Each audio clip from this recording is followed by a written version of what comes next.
Jean Bakomito Gambou, gouverneur de la province du Haut-Uélé, ne ménage aucun effort pour bâtir une province forte, stable et prospère en priorisant le développement et l'amélioration des conditions de vie de la population. C'est dans cette optique qu'il a rencontré ce jeudi 26 juin 2025 à Kinshasa le ministre d'État en charge des infrastructures et travaux publics.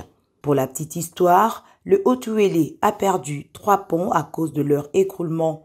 Il s'agit des ponts Bomukandi, effondré depuis le 15 septembre 2023, le pont Embo le 20 décembre 2024 et le pont Zoro depuis le 13 février 2025. Des incidents qui compromettent gravement la connectivité de la province du Haut-Uélé en entraînant un enclavement total. Et voilà la bonne nouvelle pour la population de ce coin du pays. Les travaux de réhabilitation du pont Bomukandi sont presque finis. Dans quelques jours, ce pont sera ouvert à la circulation. Des assurances que le gouverneur Jean Bakomito, accompagné des députés nationaux du terroir, ont reçues auprès du ministre d'État Alexis Gisaro-Mouvouni. Et ce n'est pas fini.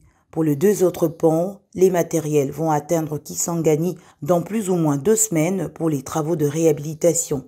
Motif de satisfaction pour le gouverneur et les députés du Haut-Uélé qui ont exprimé leur gratitude au chef de l'État Félix Tshisekedi à travers le ministre d'État des ITP pour les efforts de désenclavement des provinces. S'agissant de l'avancement de travaux de réhabilitation du pont Bomukandi, nous lui avons fait part de ce que les travaux ont été réalisés à 95% et qu'il reste quelques pièces qui doivent provenir de Kinshasa et permettre à ce que dans les 2 semaines qui suivent, ces ponts soient réouverts à la population. 3 ponts se sont écroulés dans la province du Haut-Uélé, ce qui a entraîné un enclavement total de la province, mais avec les instructions qui avaient été données par le président de la République, le président Félix-Antoine Tshisekedi. Rapidement, le ministre d'État avait mis à notre disposition le matériel du pont Bomukandi et nous sommes contents de le dire que ce pont est presque fini. Donc avec l'arrivée de ces pièces, le ministre nous a promis qu'il va les envoyer. Donc on va l'ouvrir de nouveau. Mais il y a également les 2 autres ponts, Embo et Zoro, qui nous ont également été donnés. Aujourd'hui, je crois que dans 1 ou 2 semaines, ils vont atteindre la ville de Kisangani. Parce que les matériels ont été chargés sur un bateau qui atteint la ville de Kisangani plus ou moins dans 2 semaines. Et de ce côté-là de pont, nous avons marqué notre satisfaction et notre gratitude à l'endroit du président de la République pour les efforts qu'il est en train de faire pour désenclaver toutes nos provinces.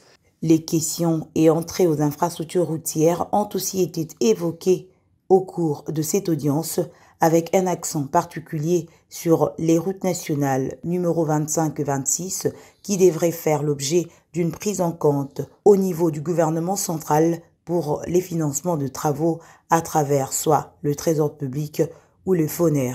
À cette demande, le ministre d'État, Alexis Gisaro-Mouvouni, a promis de réserver une suite favorable quant à cette problématique avec les services sous sa tutelle dans les mois qui suivent.